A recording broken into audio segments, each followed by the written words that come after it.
Reynard and Bruin. You must know that once upon a time Reynard the fox and Bruin the bear went into partnership and kept house together.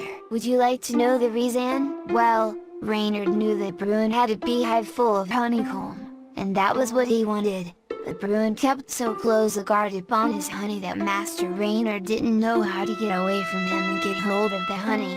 So one day he said to Bruin, "Partner, I have to go and be gossip, that means godfather, you know, to one of my old friends." "Why, certainly," said Bruin. So off Reynard goes into the woods, and after a time he crept back and uncovered the beehive and had such a feast of honey. Then he went back to Bruin, who asked him what name had been given to the child. Reynard had forgotten all about the christening and could only say, "Just begun." "What a funny name," said Master Bruin. A little while after Reynard thought he would like another feast of honey, so he told Bruin that he had to go to another christening, and off he went. And when he came back and Bruin asked him what was the name given to the child, Reynard said, "Half-eaten." The third time the same thing occurred, and this time the name given by Reynard to the child that didn't exist was all gone. You can guess why. A short time afterwards Master Bruin thought he would like to eat up some of his honey and asked Reynard to come and join him in the feast. When they got to the beehive, Bruin was so surprised to find that there was no honey left, and they turned round to Reynard and said, "Just begun, half-eaten, all gone plus minus, so that is what you meant. You have eaten my honey." "Why no," said Reynard, "how could that be? I have never stirred from your side except when I went to gossiping, and then I was far away from here. You must have eaten the honey yourself, perhaps when you were asleep. At any rate we can easily tell.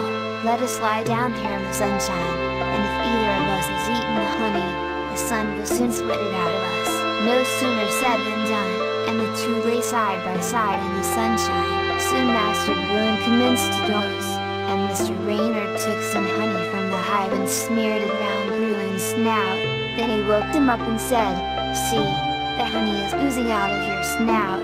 You must have eaten it when you were asleep."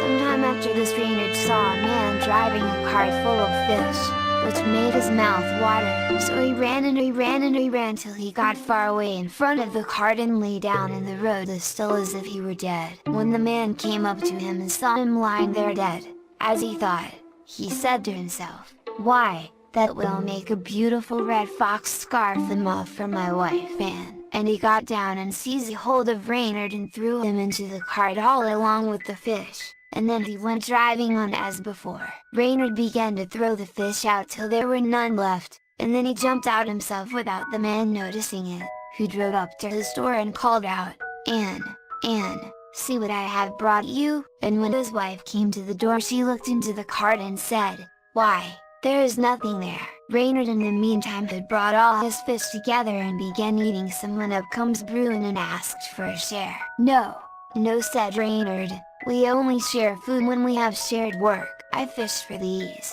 you go and fish for others." "Why, how could you fish for these?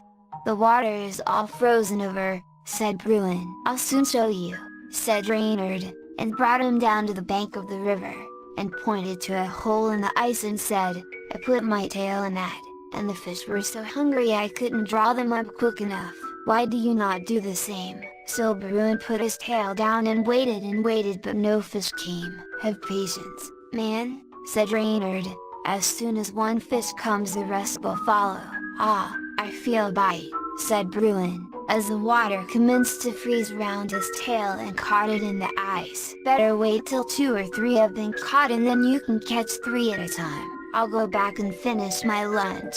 And with that Master Reynard trotted up to the man's wife and said to her, "Ma'am, there's a big black bear caught by the tail in the ice. You can do what you like with him." So the woman called her husband and they took big sticks and went down to the river and commenced whacking Bruin, who, by this time, was fast in the ice. He pulled and he pulled and he pulled, till at last he got away leaving 3/4 of his tail in the ice, and that is why bears have such